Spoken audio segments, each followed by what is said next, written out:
Kisah ini dibuka dengan perkumpulan seorang intel zaman old yang saling berkumpul membahas apartemen dan juga toko-toko yang ditutup oleh seorang mafia yang menguasai wilayah tersebut. Namun yang menjadi kejanggalan adalah para intel tersebut. Mereka meminta bantuan kepada tukang penjahit sepatu yang terkenal di kota itu. Kemudian adegan loncat dan memperlihatkan seorang pria yang bernama Max yang merupakan seorang penjahit sepatu. Ia menghabiskan hari-harinya untuk menjahit sepatu kulit di daerahnya. Max ini bertetanggaan dengan seorang pencukur rambut yang bernama Jimmy. Dan tampaknya Jimmy ini sangatlah peduli dengan Max. Ia sering menanyakan keadaan ibunya yang sedang sakit. Nah, suatu hari, seorang wanita yang bernama Carmen mendatangi Max untuk mengajaknya melawan sebuah gerakan pengembangan pertokoan di wilayah itu. Selain itu, Carmen juga memberikan selembar kertas untuk melakukan unjuk rasa untuk menolong seorang kakek yang kabarnya akan diusir dari apartemennya. Di kemudian hari, ia mendapatkan seorang pelanggan yang bernama Leon. Leon meminta Max untuk menyemir sepatunya yang berdebu. Leon melihat Max yang tampak tertarik dengan jam tangannya yang tampak mahal. Kemudian ia pun menceritakan tentang koleksi jam tangan yang ia sembunyikan di apartemennya. Leon juga meminta Max untuk menjahitkan sepatunya yang rusak. Di tengah-tengah ia menjahit, Max mendapati bahwa mesin penjahitnya rusak. Untuk itu, ia memakai mesin penjahit tua yang terletak di gudang miliknya. Pada awalnya, tidak ada yang janggal dengan sepatu yang ia jahit. Secara tidak sengaja, ia melihat ukuran dalam sepatu itu sama dengan ukuran sepatu miliknya. Melihat hal itu, Max pun mencoba sepatu tersebut.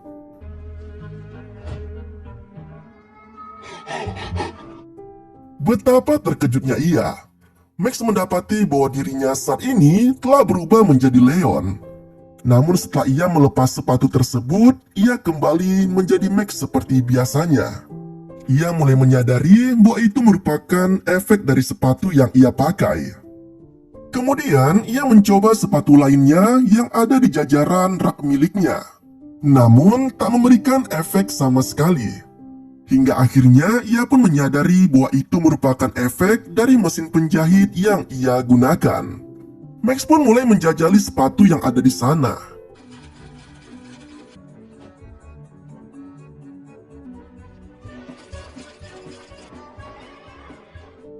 Dia mencoba sepatu-sepatu itu dan Max pun mulai memiliki sebuah ide. Ia menjajal kekuatan sepatu jahitannya itu dengan menjumpai Jimmy, tetangga akrabnya, yang ternyata ia sama sekali tidak mengenali Max yang sedang berubah wujud menjadi orang lain. Max mulai menggunakan kekuatan sepatu jahitannya itu untuk berubah wujud menjadi siapapun yang ia mau. Kemudian dia menjenguk ibunya yang sedang sakit. Lalu ia pun mulai bertanya kepada ibunya tentang apa yang ingin ibunya harapkan saat ini. Ibunya pun menjawab bahwa jika ia berkesempatan, ibunya ingin makan malam bersama suaminya yang telah pergi meninggalkannya beberapa tahun yang lalu. Mendengar jawaban ibunya itu, Max tersenyum dan berniat akan mengabulkan permintaan ibunya. Keesokan harinya, ia mendapati seorang pelanggan wanita yang bernama Terin. Terin meminta Max untuk menjahitkan sepatu pacarnya yang sedang rusak.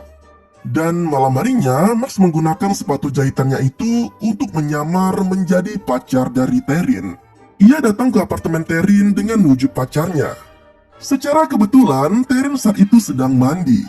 Dan ia mengajak Max yang ia kira merupakan pacarnya untuk membajak sawah bersamanya.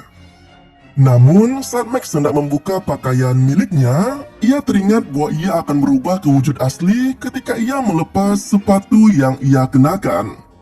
Menyadari hal itu, Max pun langsung pergi berpamitan dengan Terin dan tak jadi membajak sawah dengannya. Sungguh disayangkan sekali. Di hari berikutnya, Max menjahit sepatu milik ayahnya. Dan Max berubah wujud menjadi ayahnya yang telah lama pergi. Kemudian ia menjumpai ibunya yang telah lama merindukan kehadiran sosok suaminya itu. Melihat wajah suaminya berada tepat di depannya, ibunya tampak sangat terharu sekaligus sangat bahagia. Mereka pun berdansa bersama pada malam itu, hingga ibunya merasa lelah dan tertidur. Pagi harinya, Max membangunkan ibunya yang kala itu sedang tertidur pulas. Namun setelah ia mengeceknya, ternyata malam itu merupakan malam terakhir bagi Max menyaksikan ibunya hidup. Duka yang amat mendalam sangat dirasakan oleh Max.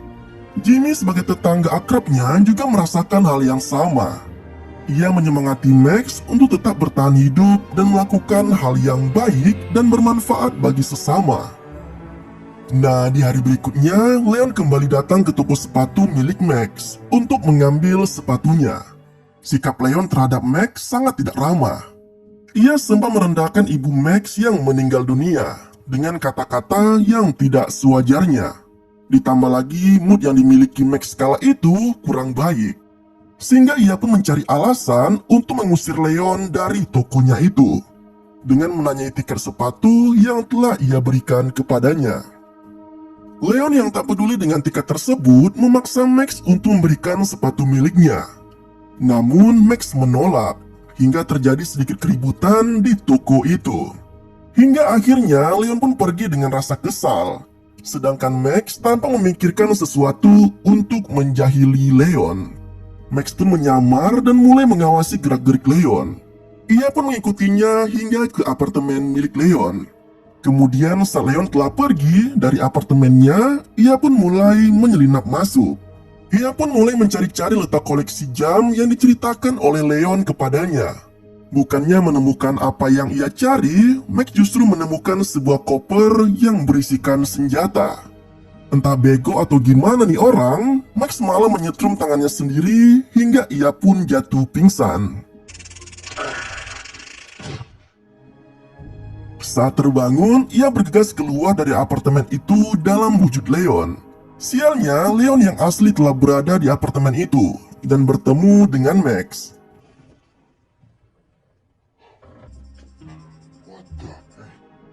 Sontak, Leon langsung menghajar Max dan mencekik lehernya hingga hampir mati. Beruntung Max menyetrum Leon dengan stun gun hingga ia pun tak sadarkan diri. Nah, setelah sadar, Max telah mengikatnya pada sebuah kursi dan mengancamnya untuk mengatakan di mana letak jam tangan miliknya. Sialnya anak buah Leon datang untuk menjemput Leon menuju ke suatu tempat. Max menanyakan tujuan anak buahnya datang menemui Leon. Dan ternyata mereka akan mengambil uang milik Leon ke sebuah tempat. Melihat adanya kesempatan untuk mendapatkan uang yang lebih besar, pada akhirnya Max tergiur dan menyamar menjadi Leon, lalu ikut bersama anak buahnya ke sebuah tempat. Ternyata anak buahnya sedang menginterogasi seseorang yang bernama Patrick. Mereka menangkap Patrick karena menurutnya Patrick telah mencuri uang darinya. Anak buahnya hendak menghabisi Patrick, namun Max mencegahnya karena ia tidak tega. Max membebaskan Patrick setelah ia menanyai dan membuat perjanjian untuk tidak mengulangi perbuatannya itu. Karena atas perintah Max yang memakai wujud Leon, anak buahnya pun tak bisa berbuat apa-apa selain membebaskan Patrick. Selepas itu, mereka bertiga beranjak ke rumah seorang wanita yang bernama Ellen. Sepertinya Leon telah memiliki perjanjian dengan Ellen. Ia dibayar untuk menghabisi nyawa seseorang. Max pun kembali ke apartemen Leon dan ternyata Leon telah lepas dari ikatannya. Welcome home, mommy. Turn around. Sepatu Max secara tidak sengaja terlepas dan betapa terkejutnya Leon setelah melihat wujud Max yang asli.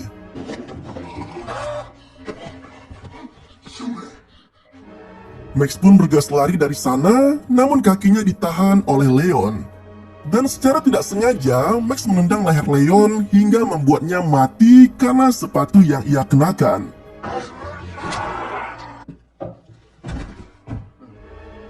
Max pun bergegas pergi meninggalkan apartemen tersebut dan kembali ke rumahnya. Max ini orangnya polos sekali cuy. Saking polosnya, ia melaporkan dirinya sendiri ke kantor polisi bahwa ia telah membunuh seseorang. Namun betapa terkejutnya ia setelah mendapati bahwa ternyata mayat Leon sudah hilang dari sana.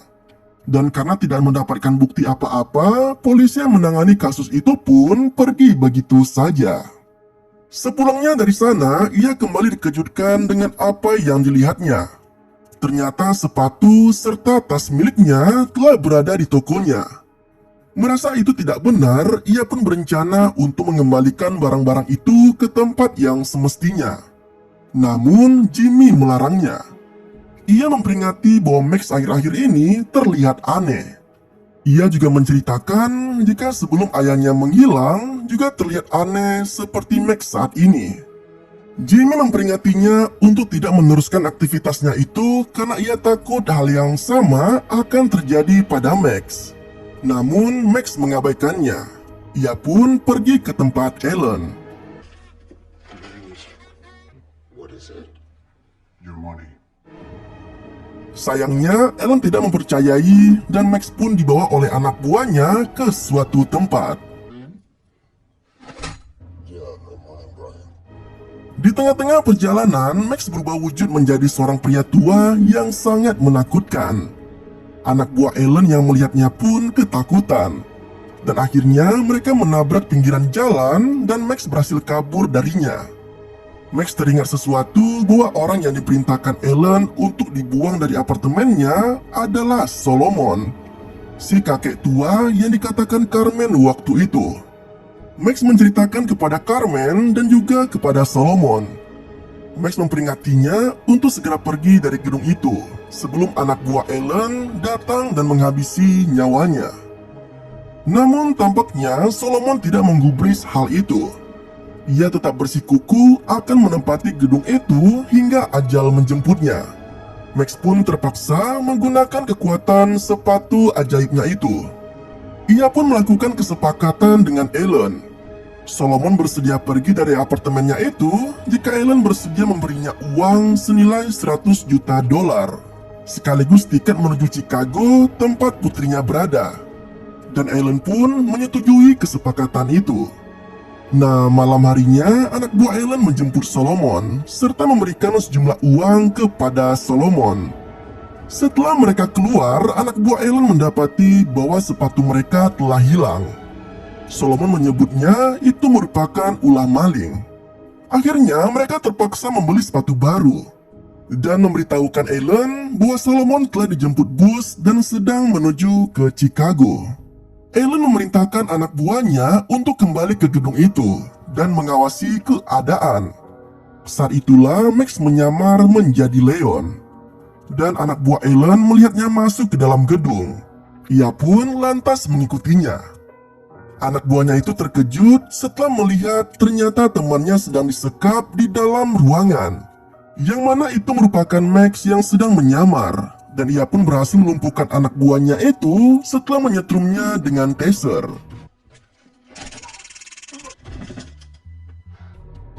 Ia kemudian mengkonfirmasi bahwa kondisi gedung baik-baik saja, sehingga Ellen datang ke tempat tersebut dan memeriksanya langsung.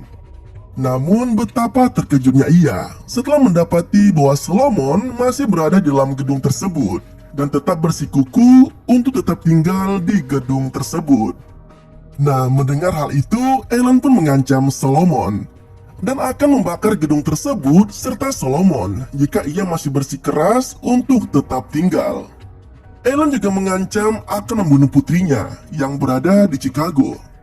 Nah, ternyata Max telah merencanakan sedemikian rupa dan percakapan mereka berdua telah terekam dengan jelas dan siap akan diterbitkan di stasiun televisi. Dengan begitu, terbongkarlah sudah kejahatan yang dilakukan oleh Ellen. Pagi harinya, Carmen mendatanginya. Ia menyampaikan terima kasih karena Max telah membantunya mengatasi kejahatan yang dilakukan oleh Ellen. Ia juga mengajak Max untuk ngedate bareng bersamanya. Dan akhirnya, setelah sekian lama menjomblo, Max akhirnya menemukan pasangan hidupnya. Dan itu merupakan pencapaian yang sangat besar. Malam harinya, ia mengembalikan semua barang Leon yang telah ia ambil darinya kepada pacar Leon dan ia menyarankan untuk menjualnya dan menukarkannya dengan banyak uang. Selepas itu, ia keluar dan ternyata ia telah ditunggu oleh seorang pria yang tak dikenal. Yang ternyata pria tersebut merupakan anak buah Patrick, orang yang telah ditolongnya tempo hari. Tampaknya Patrick akan berbuat jahat kepada Max yang sedang menggunakan wujud Leon. Ia tidak menghiraukan jika dulu Max telah membebaskannya dari amukan anak buah Leon. Dan akibatnya, karena menghampirinya, mobilnya menabrak sesuatu hingga membuat mereka semua mati kecuali Max. Dan secara ajaib, Max telah berada di tempat Jimmy. Yang ternyata Jimmy adalah ayahnya yang telah lama hilang. That's right, Max. Ayahnya juga menggunakan kekuatan mesin sepatu ajaibnya itu. Ternyata selama ini, ia memiliki sebuah organisasi penjahit sepatu ajaib yang tersebar di seluruh dunia. Dan itu sudah ada secara turun-temurun dari generasi ke generasi. Ya, semacam agen rahasia gitulah. Jadi mulai sekarang, berhati-hatilah dengan para tukang-tukang yang ada di luar sana. Bisa jadi mereka adalah intel yang sedang menyamar. Berhati-hatilah. Dan film ini pun berakhir dengan begitu santuy. Terima kasih telah menonton video ini. Sampai jumpa pada video selanjutnya.